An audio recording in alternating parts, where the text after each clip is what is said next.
Buenas noches, les damos la más cordial bienvenida a esta nueva presentación del ciclo de conferencias Foro. La conferencia de mayo estuvo dedicada al pensamiento de Joseph Ratzinger, Benedicto XVI. Siendo un cardenal, reflexionaba así: pronto tendremos sacerdotes reducidos al papel de trabajadores sociales y el mensaje de fe reducido a una visión política. Todo parecerá perdido, pero en el momento oportuno, precisamente en la fase más dramática de la crisis, la Iglesia renacerá. Será más pequeño, más pobre, casi catacumba, pero también más santo, porque ya no será la Iglesia de los que buscan agradar al mundo, sino la Iglesia de los fieles a Dios y su ley eterna. El renacimiento será obra de un pequeño remanente, aparentemente insignificante, pero indomable, pasado por un proceso de purificación, porque así es como obra Dios. Contra el mal, un pequeño rebaño resiste. Hasta aquí la reflexión del entonces cardenal Joseph Ratzinger, a quien dedicamos la conferencia de mayo. Pueden causarnos perplejidad las novedades especiales, el sínodo de la sinodalidad y demás piruetas episcopales. Perplejidad sí, pero nunca tristeza o desánimo. Todo lo contrario. Estos son tiempos que requieren un enorme entusiasmo de nuestra parte. En tiempos como los que nos toca vivir, la búsqueda de la santidad personal no es un mero consejo o recomendación, sino una necesidad acuciante. Cuanto mayor es la deflexión de los generales, tanto mayor es el sacrificio y el heroísmo que se requiere de los soldados. Todo dice que este no es el tiempo de los generales. Este es el tiempo de los soldados. Y hoy nos reunimos para conocer la vida de un soldado de Cristo, hijo de la Iglesia, el venerable Enrique Llor. Nos acompaña Elsa, una de sus hijas, y Eleonora Jiménez, que ha venido especialmente de San Luis para entrevistar. Parece que Eleonora es una experta entrevistadora. Buenas noches a todos. Bueno, muchas gracias, Walter, por la presentación. Nuevamente tengo el gusto personalmente de poder entrevistar a Elsa. Pude entrevistar una primera vez a Sara y ya está en la segunda oportunidad de entrevistar a Elsa. Así que bueno, yo siempre digo que es un regalo que Enrique me manda del cielo poder conocer más y poder estar en contacto con sus hijas. Así que bueno, muchísimas gracias por esta invitación a todos y esperamos a través de esta conferencia, como la otra vez con los jóvenes sucedió, de que pueda conocerse esta figura, este soldado de Cristo tan importante para nuestra patria y que nos levanta un poco la mirada hacia el cielo, como justamente el lema de esta charla, y nos anima en la búsqueda de la santidad, porque justamente él vivió poco tiempo, porque vivió 41 años, pero en ese breve tiempo hizo muchísimo. Entonces, bueno, ya lo haremos como una reflexión final, pero es un modelo hoy en día para los jóvenes, para los argentinos, para los padres de familia y para los empresarios. Así que bueno, para introducirnos a nuestra charla, Elsa, quisiera que nos comente los primeros años de vida de tu papá, dónde se desarrollaron, por qué hecho estuvo marcado especialmente. Bueno, muy bien, muchas gracias, Eleonora, también muchas gracias, Walter. Bueno, tengo la bendición de ser uno de los 9 hijos, una bendición inmerecida, como dice una sobrina, uno de los 9 hijos que yo. El menor está acá, Gabriel, acompañándonos también. Bueno, papá accidentalmente nació en París por trabajo de su papá, que tuvieron que viajar 2 años, y ya se bautizó allá mismo en París y vino de bebito para Buenos Aires. Así que él fue anotado en el consulado argentino, así que él es argentino. Y él tenía, a los 4 años, se murió su madre y tenía un hermano llamado Alejandro que cuando murió su mamá tenían 6 años. O sea, eran 2 chiquitos que se quedaron con su padre. En la enfermedad de mi abuela, ella le hizo prometer a su marido que los iba a educar a sus hijos en la formación católica, porque él no era practicante. Y así lo hizo, y además fue ayudado también por unas tías maternas, tías paternas, que también lo ayudaron a formarse en la religión católica. Y así se formó cristianamente. Y cuando él quería muchísimo a su padre, pero su padre viajaba mucho por negocio. Viajaba y por ahí pasaba meses sin volver. Y según mi madre decía que papá entró en la Marina a los 14 años porque él como que buscaba también una familia, una contención, como puede dar una institución así de este porte que formaba y forma tanto a los jóvenes. Y así entró en la Marina. Estuvo casi 10 años, hasta los 25 años, pero él entre medio de los 20, ella se daba cuenta leyendo un libro, que lo que decimos ahora es la doctrina social de la Iglesia, pero en ese momento se da cuenta del papel que podían hacer los empresarios. Él por su familia tenía muchos empresarios cercanos, o sea que conocía el tema y veía que el bien que se podía hacer a los otros, y se sintió como atraído por esa nueva vocación, porque él amaba la Marina, dio todo, gracias a que estuvo en la Marina, hemos conservado 1500 cartas entre papá y mamá, cuando estaban de novios y cuando estaban recién casados. Y él decía todo, describía, le contaba cómo eran sus días y le describía lo importante que era hacer las cosas bien, el trabajo bien hecho, y cómo se quejaba cuando alguno que no le entendía, y yo busqué hacerlo bien, ¿no? Así se instaló con la Marina. Y una de las cosas que, volviendo un poco también al tema, bueno, siempre se destacó mucho, tanto en el colegio, estuvo al colegio de los... en el La Salle, claro. Sí, estuvo más o menos a partir de 3º o 4º grado, estuvo hasta que, bueno, estaba en el cuadro de honor. Él estudiaba mucho, se preparaba mucho, mamá se burlaba un poquito porque decía que era malo para el dibujo y para la música. Esos son dones naturales que él tenía muchos otros, no dibujaba bien y era un poco desafinado. Pero todo lo que hacía buscaba hacerlo bien, leía mucho, con el afán de tratar de buscar cómo eran otras personas, tratar de entender mejor el mundo. Le gustaban mucho las biografías. Y él leía y decía, por más que sean personas increíbles las cosas que han hecho, pero ninguna se asemeja a lo que es leer el Evangelio, lo que era Jesús, ¿no? Él tenía una costumbre que marcaba todos los libros, hacía como unas marquitas en las partes, en párrafos que le parecían importantes.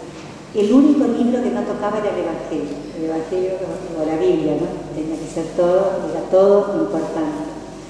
Eso le dio mucha formación en sus épocas de navegante, cuando navegaban, por ahí tenían bastante tiempo libre porque había poca agua, entonces él se llevaba, no sé, 40, 50 libros para leer y después hacía fichas, iba anotando, después le comentaba a mamá, y este libro, me gusta que lo leas, así lo comentaba, o sea, era toda una persona,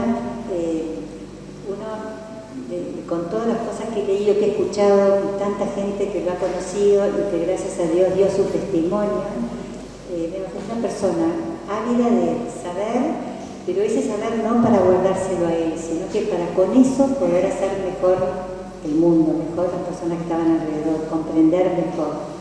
Y bueno, justamente eso, a ese punto iba Elsa, cuando él estaba en la Marina, los testimonios cuentan de que muchos de sus compañeros que tuvo que sufrir afrentas, vos ahora nos comentarás algo, pero a su vez las madres de sus compañeros decían que gracias a la intervención de Enrique, él les hizo como una catequesis, sus hijos mejoraron, conocieron más la fe o recibieron los sacramentos. Sí, él era consciente que él había recibido mucho en su vida. Estaba en una familia como que se quería, que le habían dado mucho, que había tenido buena educación, que seguía formándose. Y él quería eso mismo transmitirlo, no solo lo natural, sino que también lo espiritual. Entonces él juntaba marineros que querían, los preparaba para la primera comunión. Le escribía a mamá, hoy comulgaron 3 más, ¿no? Y una tía mía también contaba que estaba al lado de mamá, cuando mamá recibía una llamada por teléfono de papá y le decía, y decía, qué bien, bien Enrique, muy bien, sí. Y decía, ¿qué te decía que te ponías tan contenta? No, que se había confesado uno, que había ido a misa, ¿no? Buscaba ese, así, personalmente, de uno a uno, buscaba formar. Y lo que vos decís es así, hay también una carta de una persona que se nota muy sencilla, que le agradece el bien que le ha hecho a su hijo era un marinero. Después también la hija de un marinero también dice que su vida cambió, eran más o menos de la misma edad, o sea, papá tendría 18, 20 años, no es que era un hombre grande, ¿no? Era muy joven. Y decía que su vida cambió desde que lo conoció a papá, ¿no? Como que fue todo el matrimonio que hablaban también, querían que se estaban por casar, le daban mucha importancia a la formación del matrimonio y que le hablaban de los hijos que iban a tener, decía, no, mírame cuando mamá esperaba a su primer hijo, a mí no me importa que sea varón o mujer, porque vamos a tener muchos. ¿Sí? Y de hecho fuimos 9, mamá perdió algunos también, pero él buscaba formar. Claro, y buscaba en todo la coherencia de vida, ¿no? Que eso es importante porque en el momento que estuvo en la Marina, también justamente por ser coherente con su fe, sufrió bastantes burlas, más allá de este apostolado que pudo hacer, que como decía, se formaba y lo brindaba a sus compañeros, también recibió burlas de algunos de que, por ejemplo, que se arrodillaba, que eso creo que le quedó de tu mamá, no de su mamá, que le quedó lo de rezar las 3 Ave Marías, antes se arrodillaba al costado de su cama, para rezar, o cuando hablaban temas que iban contra la castidad o el matrimonio, es como que él se alejaba, entonces también tuvo que sufrir esa parte, ¿no? Sí, por su coherencia. Sí, tuvo como algunos problemas que las mismas personas también, 40 años después, que estaban como dolidos de haber hecho doler en la adolescencia, lo que es bullying hoy, ¿no? Pero él, claro, estaba en un barco, muchísimas personas, hombres, como que todo se notaba, se veía. Él decía, así muy veladamente en sus cartas, comentaba como que él se daba cuenta que su vida era diferente a la de los demás. Mientras otros dormían la siesta, jugaban a las cartas, él leía, o él hacía mucho ejercicio, le costaba, no tenía demasiada habilidad, entonces subía y bajaba por las velas, ¿no? Por los palos mayores, o no sé, porque subía las escaleras y volvía a bajar, corría de un lado para el otro, trotaba, hacía mucho ejercicio. Y él, esto mamá lo sabía, por supuesto que había recibido estas afrentas, pero no lo comentaba mucho, mamá lo comentó recién, de muy grande, cuando nosotros éramos grandes, pero él como que estaba arriba de eso, ¿no? Perdonaba, él se daba cuenta que otros no entendían porque no lo vivían, porque no habían recibido esa formación que él había recibido.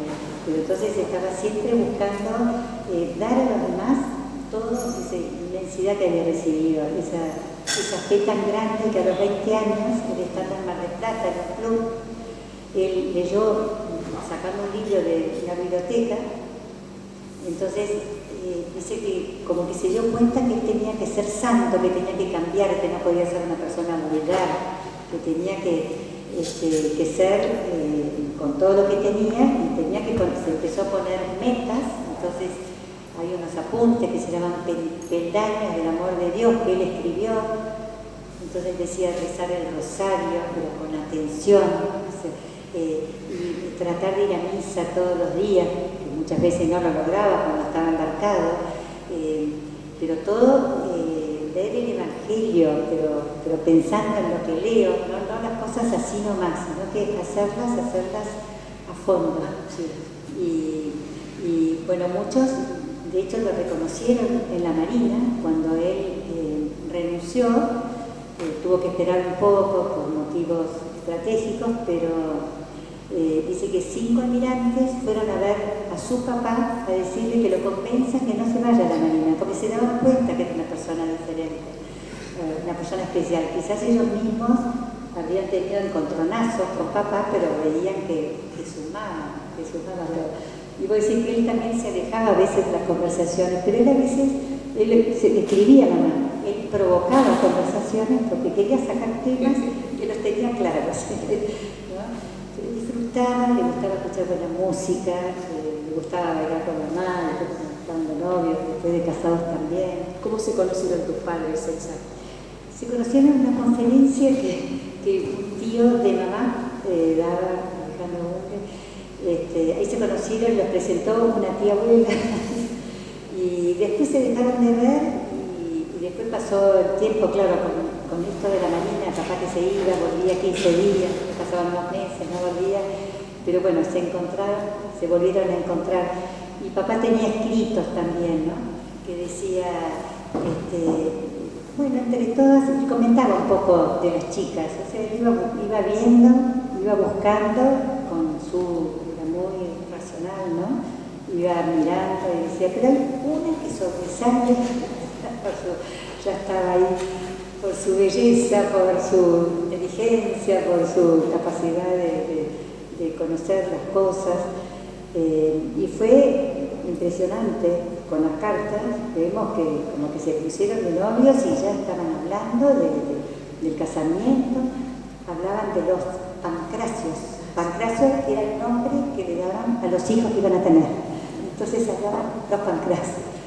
Y decía, ojalá leía un libro y decía un libro sobre hormigas y abejas, porque tenía muchos intereses. Y decía, bueno, yo no conozco tanto de este tema, pero ojalá que a alguno de nuestros chicos les guste esto, ¿no? Ella pensaba, y lo que nos llamó mucho la atención con las cartas es que todos esos proyectos de vida que tenían con mamá, que muchos trataron de llevarlos a la práctica, ¿no? O sea que nosotros lo pudimos ver. Porque recientemente, comentamos hacia el público, se editó un libro, la hija de Sara editó un libro con todas estas cartas que pudieron recopilar de la Marina y de otras que tenían guardadas. Sí, con algunas, porque eran algunos párrafos, porque 1500 es demasiado, algunos párrafos y sacados más o menos por tema. Se llama Enrique y Cecilia. Cartas de amor. Ese libro está hoy en día disponible y donde se puede ver todo esto que está comentando Elsa, y son muy lindas también para conocer la profundidad del pensamiento que tenía tu papá. Sí, el pensamiento, del cariño, de cómo buscaban el matrimonio, el darse, la entrega. Yo muchas veces cuando algunos sacerdotes tienen este libro, yo digo que este libro está buenísimo para preparar a novios, porque es como que, no sé, que se piensa un poco de un matrimonio cada vez más a la ligera, porque se casa, y entonces allí habla también de ese amor profundo, ¿no? Ese amor profundo que tiene que darse, entregarse al otro. Porque además, bueno, tu papá tenía un hermano y tu mamá era hija única. Sí. Entonces ellos se casaron con este anhelo, como venían, digamos, solamente era único y un hermano, entonces un anhelo de formar una familia numerosa, ese era el anhelo, el deseo que ellos tenían, ¿no? Los que Dios quiera. Claro, los que Dios quiera. Y además, bueno, como comentabas, cuando comenzaron enseguida quisieron casarse, pero tu abuelo fue el que dijo que no, esperen un momento. Sí, no, como los 6 meses ya se querían casar. Porque en esa época se era mayor de edad a los 22 años. Entonces, y ellos ya querían casarse. Y los dos suegros, porque ahí se portaban como suegros, querían a sus respectivos hijos políticos, pero claro, veían chicos, por supuesto, pero tenían una madurez muy impresionante. Quizá la vida que habían tenido eso es lo que nosotros pensamos, los había hecho también madurar temprano. ¿Y cuáles son los recuerdos así que vos tenés respecto a la educación de tu papá, con respecto a ustedes? ¿Cómo se preocupaba por cada uno de ustedes en la educación? Sí, porque papá trabajaba mucho, la verdad, pero llegaba a casa y es como que estaba dedicado a nosotros y a mamá, mejor dicho, a mamá y a nosotros. O sea, él veía cómo estaba mamá, a veces mamá estaba un poco nerviosa, no sé por qué, con los números que no siempre la portábamos tan bien. Entonces llegaba papá y es como que las aguas se calmaban, ¿no? Pero él se ocupaba, por ejemplo, había peleas, 2 o 3, que quizás en general eran 2, pero a veces 3, y entonces él quería que se calmen, pero que las cosas se aclaren. Entonces, a ver, ¿por qué hiciste esto? ¿Qué nos llevó a estar tan enojados? Uno porque el otro lo peleó, el otro porque siempre es culpa del otro, ¿no es cierto? Siempre ha pasado eso en las familias.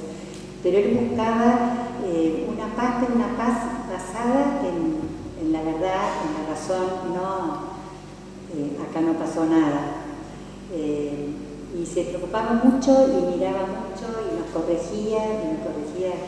Pero era una persona que quizás yo les estoy diciendo esto, no es que estaba mirando así, que hacía cada una controladora.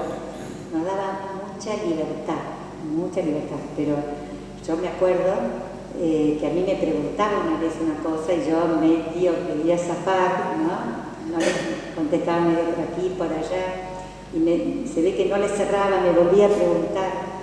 Entonces, si yo seguía zafando, entonces por ahí me dijo: Elsa, no solo hay que ser buena, hay que parecer buena. Pero era porque yo le estaba mintiendo. Bueno, también yo lo pude llegar al cielo con mis mentiras y desobediencias y peleas. Pero bueno, pero él como que disfrutaba también estar con nosotros, él disfrutaba estar con amigos, como que disfrutaba la vida, disfrutaba la puesta del sol, disfrutaba paisaje, disfrutaba cuando podía viajar, cuando nacía un chico, cuando nacía un hijo.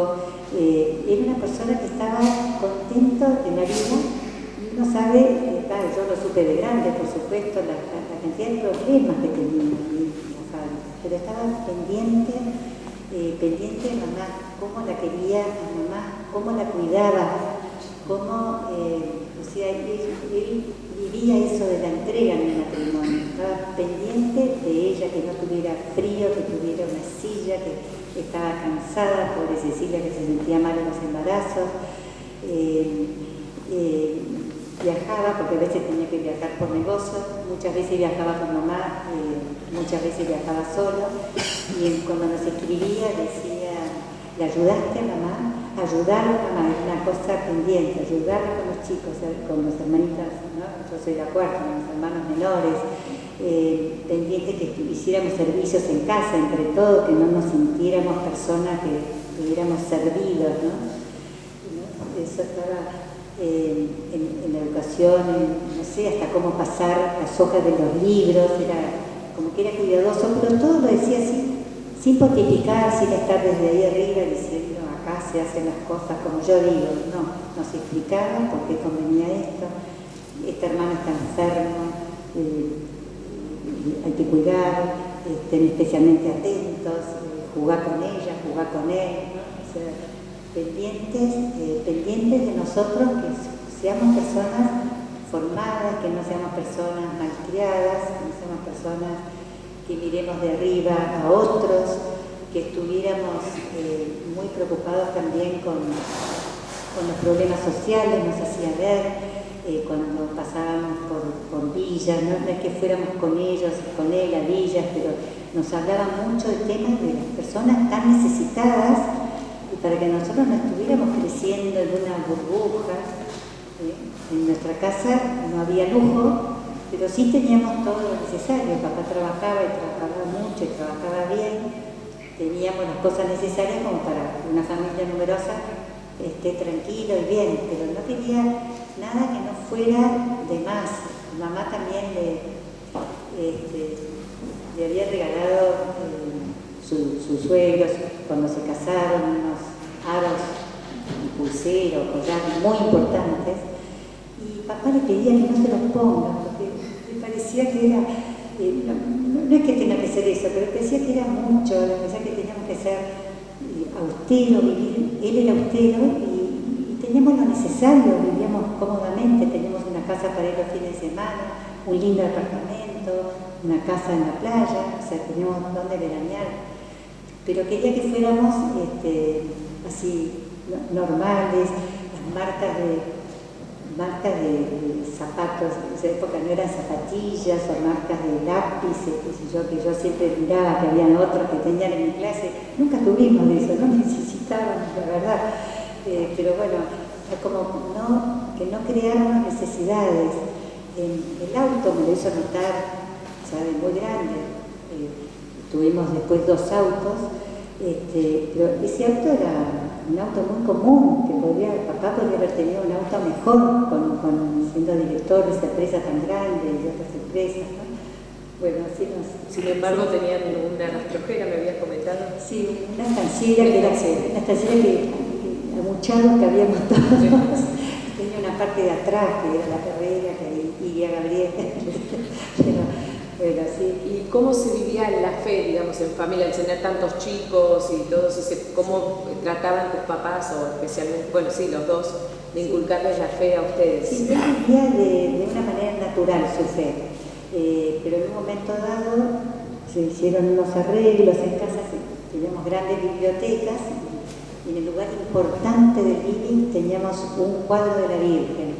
Entonces ahí todos los días, antes de ir al colegio, nos arrodillaban, rezábamos un bendita sea tu pureza, una Ave María, una cosa así rápida como son cuando tienen que ir los chicos al colegio, y salíamos corriendo, cada cual, varón, mujeres, bueno. Y después ya en la noche también ahí, en ese mismo living, delante de esa imagen, él siempre de rodillas, todos rezábamos el rosario. Yo siempre me pregunto cómo haría, porque ya mis hermanos más grandes tenían 17, casi 18, 16, 15, ya eran adolescentes, y los adolescentes también, todos nos juntábamos, los más chiquitos, nos hacían rezar Ave Marías, algunos una decena, papá, otra decena mamá, y después los más grandes también, y después 5 Ave Marías, después 3 Ave Marías, y después el más chiquito iba repitiendo una Ave María. Como que nos hacía rezar a cada uno. En la mesa también era como que nos bendecía la comida. Cuando nos íbamos a dormir, que Dios te bendiga, una cruz en la frente a cada uno. Él iba a misa tempranito, a las 7 de la mañana, después volvía, tomaba el desayuno con nosotros, y ya cuando yo era chica nos llevaba al colegio, ya después de hacer que por sus actividades ya no pudo, pero todo era natural, como que no era, a nosotros nos parecía común, porque habíamos nacido. Y después un recuerdo muy lindo de la entrevista que le hice a Sara, contaba ella que cuando iban a misa al Pilar, ustedes, a la Basílica acá del Pilar, que después de comulgar los agarraba todos como una gallina, por decirlo de alguna manera, y rezaban el alma de Cristo o algo, y bueno, que era muy lindo ese momento. De hecho, como que Sara como que se emocionaba mucho cuando recordaba ese momento que después de comulgar su papá los agarraba a todos y rezaban. Sí, las hacían, había dos oraciones, una era el alma de Cristo, que es más conocida, la otra no es tan conocida ahora, pero hacía como que nosotros le habláramos a Jesús. Él ponía palabras en su boca como que fuera nuestra conversación, que nos diéramos cuenta de ese momento, que era el momento que lo habíamos recibido realmente a Jesús en nuestra alma. Después también como se preocupaba también por la confesión, siempre había sacerdote confesando. Había una vez que se me ocurrió un año falsificar firmas, me explicó lo grave que era eso, que era horrible. A mí me parecía que lo malo era no estudiar, pero él me explicó que lo malo era falsificar firmas. Y después al domingo siguiente, del boletín, ¿no? Al domingo siguiente me invitó a que fuera a confesarme, que tenía que confesarme, ¿no? O sea, él cerraba el ciclo, no se olvidaba. No se olvidaba, no en cuanto a enojo, sino que al perdón, al mejorar, al crecer en la fe como persona. Y eso que tu papá sembró, digamos, hoy en día ya siendo ya familia, sos abuela, etcétera, como que te quedó grabado para siempre lo que él sembró de chiquita. Bueno, eso es personal, libertad de cada uno. Que todos tenemos nuestras luchas, ¿no es cierto? Todavía, por eso él se murió joven, porque ya había llegado con su lucha, pero toda la santidad es personal, porque a veces hay gente que dice, ay, sos la hija de Enrique, yo no tiene ninguna importancia, es un regalo para mí, pero lo importante es lo que nosotros vimos en él, ¿no? Sí. Como que él era una persona, él en vida, yo tenía 13 años cuando él murió, pero yo me daba cuenta que él rezaba de una manera diferente a otras personas. Ahí en la misma iglesia Pilar, que está todo tal cual como cuando yo era chica, solo que más arreglado, antes era más oscuro. Creo que había un Cristo grande, así, él se ponía de rodillas, miraba ese crucifijo, de una manera como uno veía la piedad con la que rezaba, ¿no? Que no era una cosa, un rezo mecánico, la Virgen de Luján que está así a la izquierda también. Era muy devoto de la Virgen. Me acuerdo que más de una persona me preguntó ¿a qué imagen tenía piedad? Más devoción, ¿no? Él le tenía devoción a todas las imágenes de la Virgen. Y eso, bueno, también todos estos principios, esta formación que él fue adquiriendo a lo largo de los años, pues además de la formación en la doctrina social de la Iglesia, también tuvo una formación académica, él estudió en Harvard, o sea, pudo recibir bastante. Él fue de los primeros argentinos que fue a Harvard a estudiar management. En ese momento eran 4 meses y él sin tener carrera, porque en esa época, por muchos años más, los marinos, o no sé si todos o quiénes, pero bueno, a él no le tocó, no estudiaban una carrera universitaria, pero venía con mucha formación. Cuando dejó la Marina fue un año a Estados Unidos a estudiar con una empresa que tenía una alianza con Cristalería Rigoló, que es donde después fue a trabajar, y entonces fue a estudiar el tema del vidrio, fábrica de vidrio. Entonces cuando llegó acá ya tenía toda esa formación. El tema Cristalería Rigoló en ese momento tenía la familia de mamá, tenía como así parte accionaria importante, pero tenían esta relación con Estados Unidos. Ahí nació mi hermana Sara, y después ahora que veo todos así también ese grupo de jóvenes también, cómo le daba importancia. Él no solo se ocupaba de sus hijos, sino que él también pensaba en la juventud, en el bien, en el futuro del país, de la sociedad, del mundo, esta fuerza joven. Por eso él fue de los promotores de la UCA, de la Universidad Católica Argentina. Y yo me acuerdo que él decía, lo que más le dolía era no poder hacer una universidad gratis, decía, porque quería que fueran muchos jóvenes a estudiar allí. Y después también varias personas lo invitaban a él a ir a colegios, a dar charlas. Entonces les hablaba, en algunos hay pedacitos de las charlas, ¿no? Que ustedes den todo, den al máximo, vean, miren, Dios, ¿qué es lo que quiere de ustedes? Y eso es lo que hay que dar, hay que entregar, que no sea el momento de la adolescencia de replegarse demasiado en sí mismo, también replegarse, conocerse, todo eso, pero dar a los demás. Y había un amigo de papá que lo invitaba varias veces a dar charlas en diferentes lugares. Después cuando papá murió decía, yo no sabía que él estaba tan grave, porque él nunca me decía que no. Él quería eso, quería buscar, tuvo la alegría también de ver a mi hermano mayor. Lo llegó a ver. Llegó a ver que estuvo un año en la universidad. Él le daba mucha importancia así a la formación de los jóvenes. También ayudó a preparar a parejas de novios que se estaban por casar, también para darles esa charla de formación que gracias a Dios ahora muchas parroquias lo dan, casi todas. Bueno, todo como ver cómo poder, lo que él había recibido, darlo y entregarlo una y otra vez. Y en el ámbito de la empresa, que es por lo que más se lo conoce, digamos, si bien se está con todo en la familia, en su vida de amistad, etcétera, pero en el ámbito de la empresa él quiso llevar una nueva cosmovisión sobre la empresa, ¿no? Eso fue sobre lo que él se formó y sobre lo cual se nucleó con otros empresarios de la época. Él se dio cuenta que por sus lecturas, todo como desde una empresa, que no podría decir una empresa, no pensemos, digo, lo que una empresa en ese momento que tenía 3.600 operarios porque había varios turnos, ¿no? Sino que una empresa, una pyme, un kiosco, lo que sea, que donde está siempre se va como derramando hacia el costado, hacia los proveedores, hacia los empleados, se derrama mucho cuidado de la persona. Y bueno, y eso es lo que le atraía a él, ¿no? Cómo se podía hacer, Dios lo había puesto en un lugar en el mundo que había recibido mucho, ¿no? Entonces, como desde arriba podía hacer mucho bien.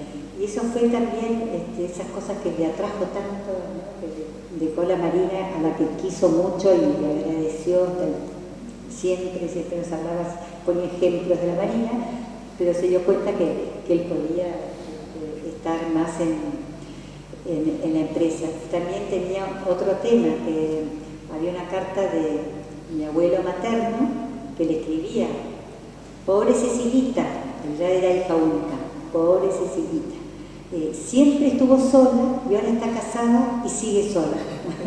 Eso es lo que le pasa, supongo, a la mayoría de los marinos y todo, ¿no? Bueno, hubo muchas cosas como que fueron, él le hacía mucha presión para que deje que vaya a ocuparse de las empresas familiares, pero él quería la Marina. Bueno, así fue como tomó esa decisión y donde hizo tanto bien.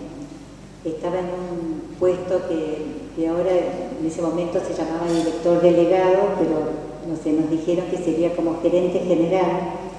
Entonces tenía por un lado el directorio que hacía presión para que se gane mucha plata, se gane plata. Está muy bien, hay que ganar plata en las empresas, pues si no se funden y dejan sin trabajo a todos los empleados.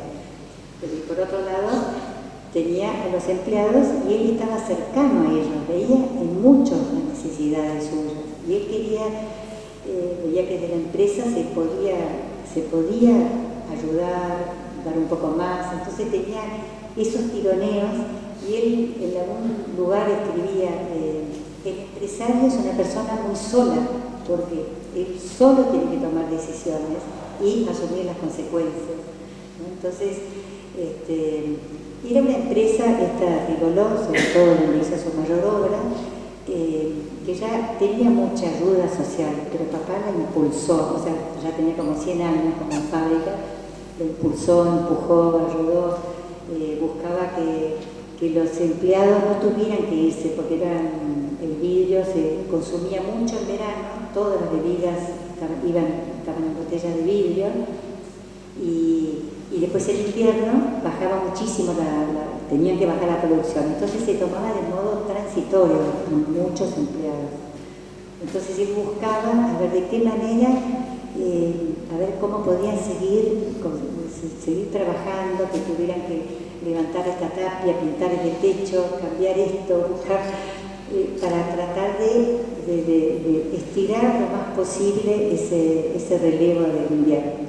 Porque bueno, justamente una de las cosas que él comentaba y que decía, y bueno, escribió muchos libros acerca de la empresa, que el desempleo no es un mal económico, sino que es un mal moral. Porque detrás de cada trabajador hay una familia, hay una madre, entonces todo el mal espiritual, moral que trae la persona quedarse sin trabajo. Por eso no lo veía solo como una cuestión económica, sino por toda la cuestión de aflicción que traía para una familia, porque veía la empresa como una unidad familiar. Entonces, bueno, vino a traer esto y a su vez transmitir esta idea cuando se nuclea con estos empresarios como Pérez Pompán, Esteberlich y fundan. Sí, porque después que termina la Segunda Guerra Mundial piden desde Europa ayuda a los obispos argentinos a ver qué podían hacer. Entonces estos obispos mandaron llamar a las empresas grandes, entre otras Rigolot. Entonces durante 1 año y medio, 2 años, estuvieron armando ayuda al exterior, les fue muy bien. Y después, en un momento dado, los obispos dijeron, o alguien dijo, bueno, ya basta, ya no hace más falta ayudar de esta manera. Y entonces, papá decía, qué pena, qué bien nos hacía encontrarnos con personas con las mismas dificultades, los mismos problemas, los mismos desafíos. Entonces ahí fue que durante 3 o 4 veces él intentó fundar la Asociación Cristiana de Dirigentes de Empresas. Intentaba y no salía, intentaba y no salía, pero siguió hasta que lo logró, ¿no? Así que ya cumplió 60 años de tarde y es la que lleva adelante la causa de papá, que era la definición que daba era para que los empresarios seamos mejores empresarios, ni más ni menos que eso, ¿no? Que ser mejor persona en el trabajo, donde sea. Y papá como empresario tenía también así una visión, me explicaba una persona, dice, el mayor enemigo del vidrio en ese momento y hoy es el plástico. Entonces, bueno, en ese momento no se sabía todos los daños que actualmente hacen el plástico, pero papá fue con una gran idea al directorio. Acá tenemos mucho espacio porque es una fábrica grande, está en Berazategui. Hagamos una fábrica de plástico. Y todas estas personas que eran grandes y que venían siempre con el vidrio decían, no, ¿cómo vamos a hacer plástico? Nosotros somos vidrio. Y después él se asoció con unos también para hacer una fábrica de plástico, ya estaba funcionando, no sé qué, porque a él le pareció, no, ¿por qué? Nos vamos con esto está buenísimo, ¿no? Así que tenía así mucha visión por dónde ir. En un momento había unos platos o unas tazas que salían como con burbujas, ¿no? Es un mundo el vidrio, es impresionante, es otro mundo. Y él decía, bueno, podemos vender más barato y dejarlo, no. El trabajo tenía que estar bien hecho, de acá tenía que salir bien las cosas. Entonces no permitió que todo eso le saliera y hasta que buscaron hasta que encontraron la solución. Después a veces nos llevaba a nosotros, los sábados por la mañana que él iba a la fábrica, las oficinas en Paseo Colón, pero la fábrica en Berazategui. Y entonces estaban las personas trabajando el vidrio, que es como si fuera una miel, ¿no? Una miel que enseguida se endurece. Y entonces hacían, así yo me lo acuerdo, las mujeres chiquitas así, y hacían un animalito, nos regalaban.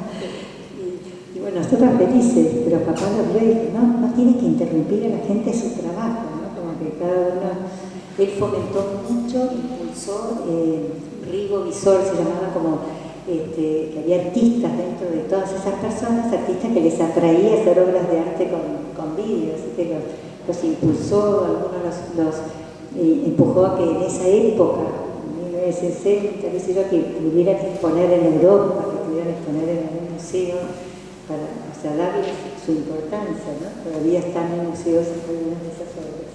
Y se destacó por el trato genuino que él tenía con los trabajadores, digamos, porque hasta ese momento, me acuerdo en una entrevista, tu mamá comentaba que era como una distancia muy grande que había entre el empresario y el trabajador, entonces como que él vino a cortar esa distancia, no en un trato chabacano, ni tampoco que no correspondiera, sino en el sentido de conocer cada una de las personas, saber sus necesidades, incluso si se iban a casar, él les regalaba una Sagrada Escritura, les daba por ahí una palabra, o si un empleado tenía a su mamá enferma, sabía y le preguntaba si había mejorado. Entonces como que vino a traer ese trato más cercano, de reconocer la dignidad del trabajador. Entonces como que a todos los dejó como impresionados, ¿no? Eso. Les asombraba mucho. Hoy diríamos cerrar grietas o tender puentes, ¿no? Esto mismo que nosotros veíamos en casa, esto lo hacía con toda la gente. Eso como que conocía también dificultades, como decía una secretaria, decía que un empleado vaya a pedirle a su jefe ayuda económica, eso siempre ha sucedido, pero que el patrono, como se decía en ese momento, el patrono venga a ofrecer ayuda, eso es lo que marcaba la diferencia. Y después había una secretaria que tenía una libretita y que ella anotaba, decía, no, porque el señor John no anota nada, yo anoto, decía, anota para que devuelvan, como dice. Y él decía, bueno, ya está estas cuotas, olvídate, ¿no? Como que veía ese trato también con los hijos, con las necesidades, estar pendientes. También una vez había un empleado que también decía que llovía mucho, bueno, había calles de tierra en esa época, y que entonces que por ahí se abrió una puerta, suba, y no podía creer que fuera Enrique Shaw que le hacía subir a su auto, ¿no? Para que el otro no se mojara.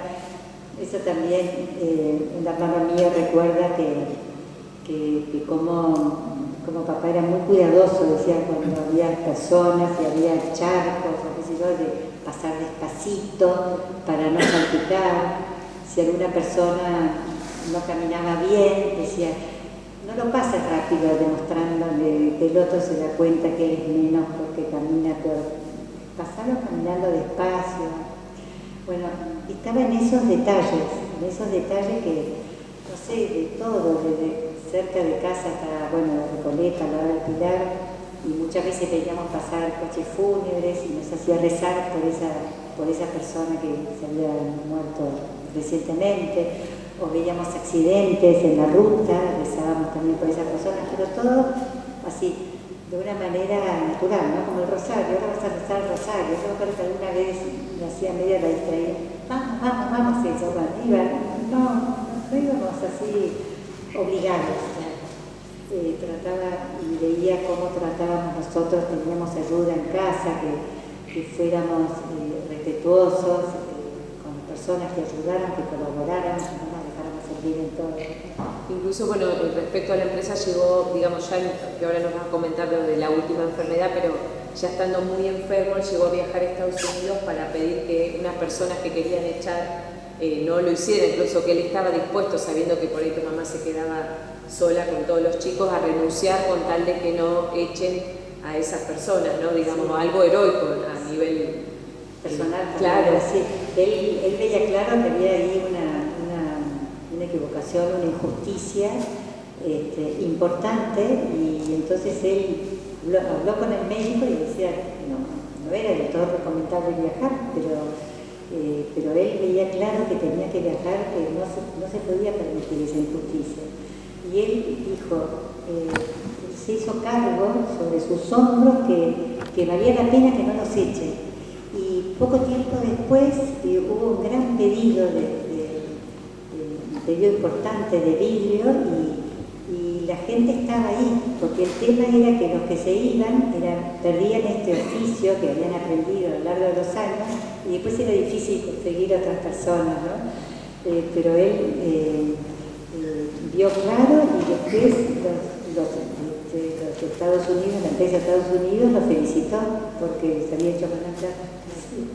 Y bueno, en este trato así tan cercano con sus trabajadores, bueno, se supo ganar el cariño, porque está la anécdota también que es muy conocida de cuando tu papá ya estaba enfermo, de que se pidieron donantes de sangre.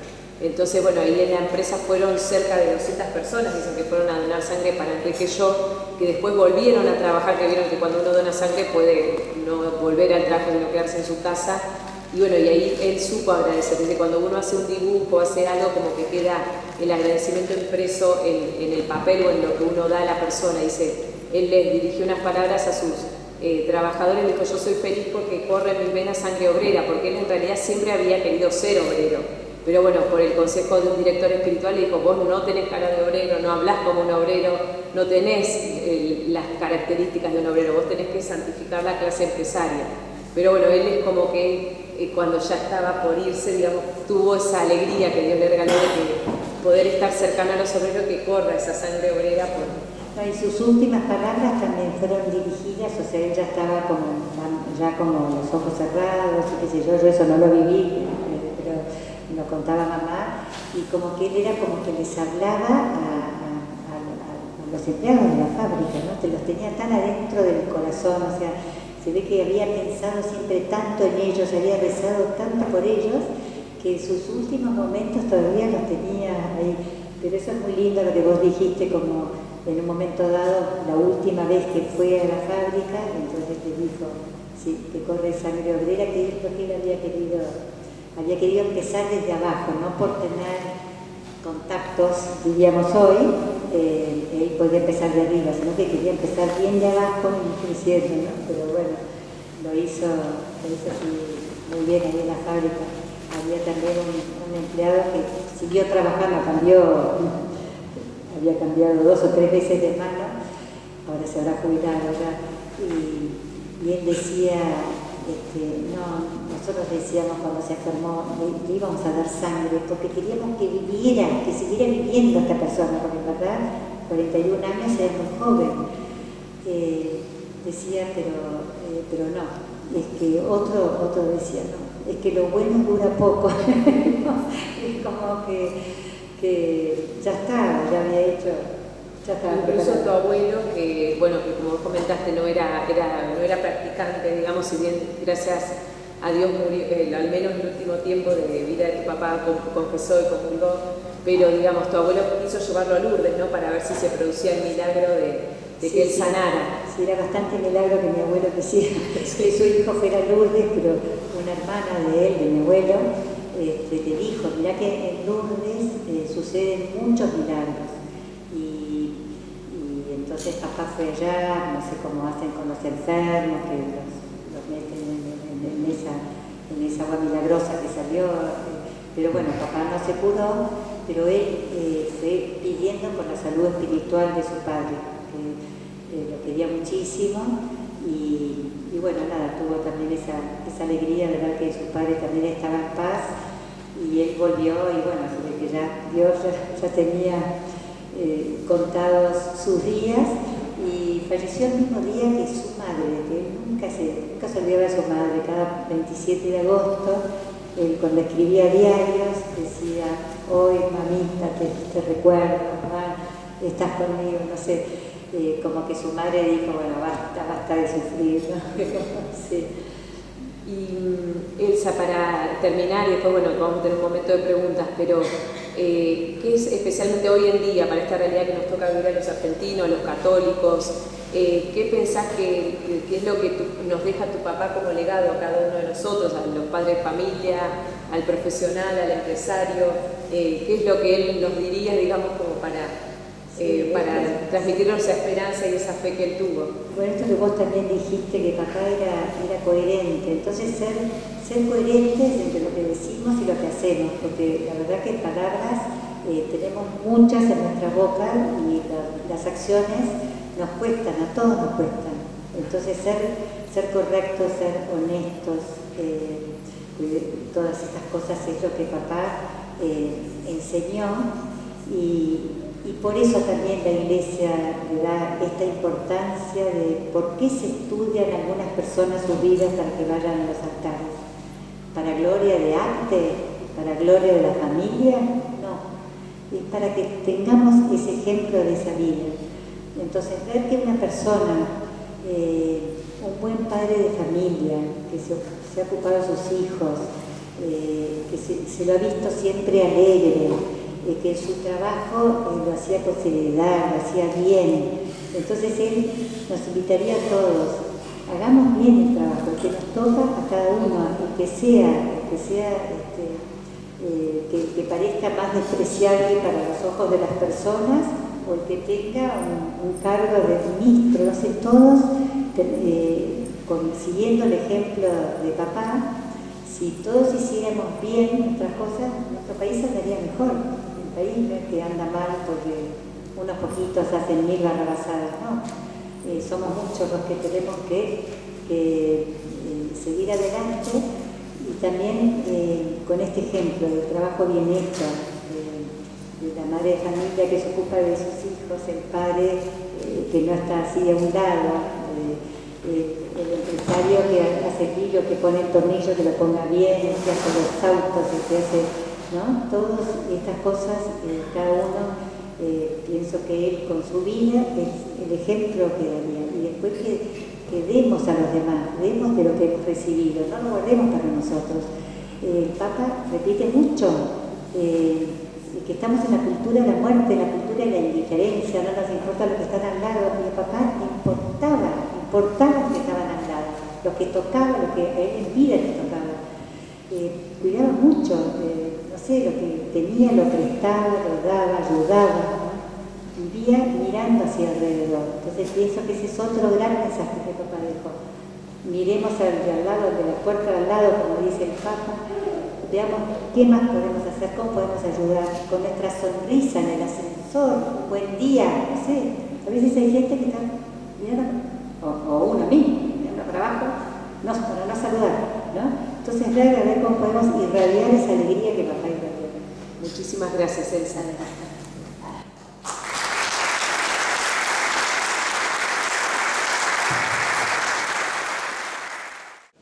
Bueno, vamos a dar lugar a las preguntas, entonces. Muchas gracias en primer lugar por su exposición. Una cosa que me llamó la atención de leer tanto las biografías sobre Enrique Shaw como algunos escritos es la profundidad de la vida interior que tenía su padre, ¿no? Es algo que me llamó mucho la atención y me imagino que usted puede conocer un poco más y comentarnos. Él trabajaba mucho, o sea, rezaba, leía buenos libros, él alimentaba su vida espiritual. Él era muy llamativo cómo rezaba, como yo se los contaba, y sobre todo se apoyaba en la oración, ese trato personal con Jesús, y esa oración personal que él escribía a veces, anotaciones, sacaba propósitos o hacía comentarios de cosas que leía o cosas que pensaba. Y después también sacaba mucha fuerza de la misa y de la comunión. O sea, era algo que buscaba todos los medios para no perderlo. Mis hermanos iban, en mi colegio de monjas teníamos misa todos los días, pero mis hermanos no tenían misa todos los días, salvo los primeros viernes. Y él hacía piruetas porque podían llegar más tarde para poder ir a misa antes. Hacía piruetas de los primeros viernes, sus hijos varones no perdían esa misa por la importancia que le daba. Después esa devoción también a la Virgen, esas buenas lecturas, de ahí todo iba alimentando esa vida interior, porque en verdad después una vida uno la tiene afuera según lo que uno tenga dentro. O sea, uno no puede actuar siempre bien, siempre alegre. Demostraba que estaba siempre alegre, pero él tenía sus luchas. Él decía, ¿cómo voy a acercar gente a Dios con una cara, con cara de enojada? No tengo que fruncir el ceño, ¿no? O sea que él luchaba porque todo el fin último de él era acercarse a él y acercar a los demás a Dios. No sé si contesta la pregunta. Y nos hacía participar a nosotros. Este apostolado, nos hacía rezar por el apostolado de los laicos, así con esas palabras. Yo no entendía lo que quería decir, pero sabía que era algo muy importante, entonces rezaba por eso. En cartas, cuando él fue a estudiar a Harvard, que se fue 4 meses, entonces nosotros le escribíamos cartitas, que se ve que mamá nos ponía los días lunes a escribir, y entonces yo le preguntaba, ¿convertiste a mucha gente? ¿No? Pero eso, ¿por qué se lo decía? Una chica de 8 años, porque él nos hacía a nosotros rezar por eso. Y también decía, muchos se han confesado y han comulgado gracias a las oraciones de mis hijos. O sea, él contaba mucho con las oraciones de sus hijos. En un momento dado, él buscaba también la difusión del mensaje del Evangelio. Entonces, además de hacer una librería en la que no ganaba ni perdía, decía, perdón, se me fue la idea de lo que quería decir, cómo iba buscando difundir, quería comprar una radio y un diario. Entonces había una editorial que tenía un problema judicial. Entonces nos hacía rezar muchísimo, pero un día y otro día y otro día, ¿no? Y al final era un día culmine que sería el día de la sentencia. Y entonces llegó papá y yo le decía, ganaste. Yo no sabía qué era, pero tenía que ganar. ¿No? No, él con mucha tristeza dijo no. Porque él quería, mi mamá decía, se agarraba la cabeza porque estaba ya muy enfermo y decía, ¿qué me iba a hacer yo con ese viaje? Cómo buscaba que todo lo que él recibía darlo, ¿no? Sí. Hola, buenas noches. Bueno, primero muchas gracias por el testimonio. Y la pregunta que quería hacer es si usted se anima a atribuirle a Pequeño algún patronato especial o algún tipo de intenciones por las que nosotros deberíamos pensar especialmente a él. Dijo que, si no te escuchamos bien, pero puede ser algún patronazgo especial o alguna intención por la cual recemos especialmente. Claro, sí, a Enrique le podríamos atribuir algún patronazgo especial y alguna intención especial por la cual rezar. Eso fue. Pienso que rezar en este momento por ponerlo a él justamente los dos temas fuertes suyos es la familia y las empresas. Los dos puntos son temas muy álgidos hoy en día, ¿no? La familia, cómo se la está devastando y separando, agrietando, ¿no? Entonces, yo muchas veces pido por matrimonios que están flojos, pero al mismo tiempo también la empresa, porque sería, si la causa avanza, sería el primer empresario que estaría así en un altar por ser empresario, y fue algo muy importante. Fueron 19 años muy fuertes y pienso, así que no sé, ya Dios o el obispo dirá cuál será los temas fuertes. Después también, una cosa de color, pero mucha gente, mucha gente pide cosas, favores inmobiliarios, y lo más increíble es que papá tenía pensaba en sus hijos, ¿no? Y no solo en sus hijos, pensaría también en otros, el problema que tendrían por las leyes que habían en esos momentos, y decía ya, les va a costar a nuestros hijos conseguir dónde vivir, ¿no? Y es llamativo, una persona que le tiene mucha devoción a papá, comentando de este tema, y decía, sí, yo lo llamo inmobiliaria yo.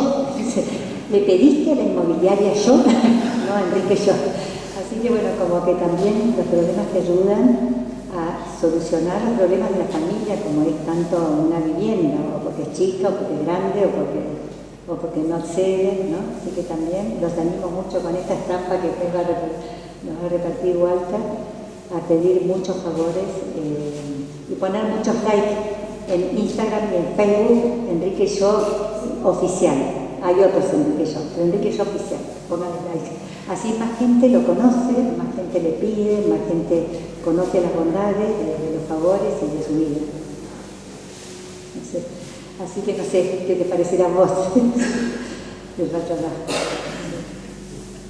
También él, con la familia, no solo la familia chica, él hablaba también de la familia grande, porque él tenía una familia grande y había, por el lado paterno, por el lado suyo, había problemas así, y él buscaba también hablar con uno y hablar con otro, no olvidarse de los tíos viejos, vos ocupate de esto otro, o sea que con firmeza hablaba para tratar de solucionar esos roces que hay a veces cuando hay dinero de por medio.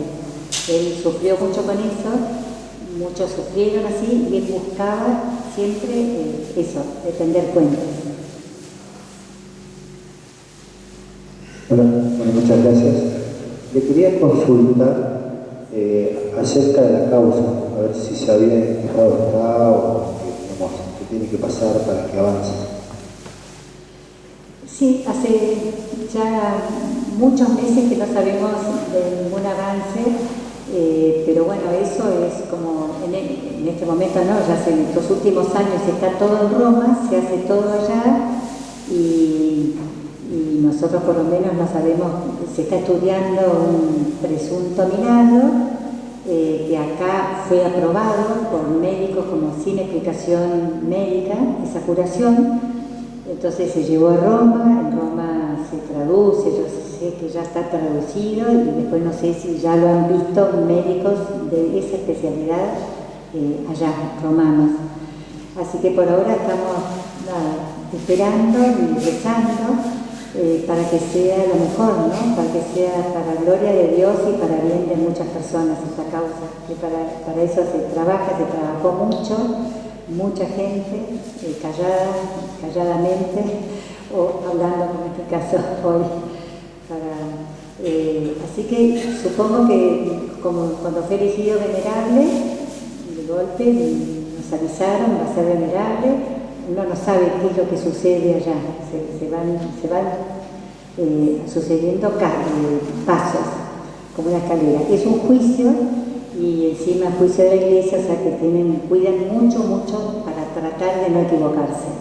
Así que todos nosotros, por supuesto, nosotros, la familia, estamos de un lado, ¿no? Hacia un costado. Podemos hablar de él, pero no es que nos ocupemos de la causa, así que no sabemos qué pasa hoy. Gracias, buenas noches. Quería preguntar si el ejemplo de Enrique es el lado bueno al día de hoy, que vemos mucha pelea, un aspecto de otras ideologías que hacen pelear el obrero con el capital. El ejemplo de Enrique sería un ejemplo fantástico para un futuro, para empezar a convivir bien entre una empresa y los que trabajan en ella para una linda convivencia. Eso sí, es muy importante. De hecho, a mamá una vez fueron a verla, cuando papá estaba muy enfermo y decía que había derribado el muro, ¿no? Un poco como habías comentado vos, entre los trabajadores y los jefes. Y qué importante es eso, ¿no? Ese acercamiento para sabiendo el que puede ayudar, colaborando con el que tiene necesidad y además teniendo la conciencia de que todos nos necesitamos, o sea, el jefe también necesita el obrero, si no la empresa no funciona, y el obrero necesita de su salario para poder sobrevivir. Muy bien.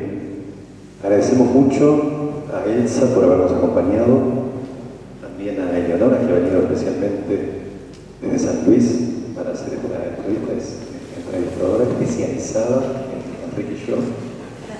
También a Gabriel, el hijo menor de Enrique Yo, que nos acompañó esta noche. Acaban de bendecir las estampas, son muy lindas, tienen una oración y una pequeña biografía en el reverso. Y son muy bonitas. Elsa, ¿cómo es que están diagramadas? Así que en el fondo tiene así medio velado, clarito, escenas de fotos de él en trabajo, él en medio del mundo, como estamos nosotros, ¿no? Que no es el santo que está allá lejos, no, bueno, si es que la iglesia dice que es santo, no es la persona que está allá lejos, santo, que ninguno podemos llegar. Es una persona como que nosotros personas comunes que podemos imitarlo. Entonces, cuando hicieron los de esta estampa, quisieron ponerlo a él para que se vea bien, que está en medio del mundo del trabajo, ¿no? De la empresa. Muy bonito. Y ahora sí, entonces yo creo que la doctora piensa de parte Y Gabriel si nos ayuda también, así lo hacemos más ágil, ¿te parece?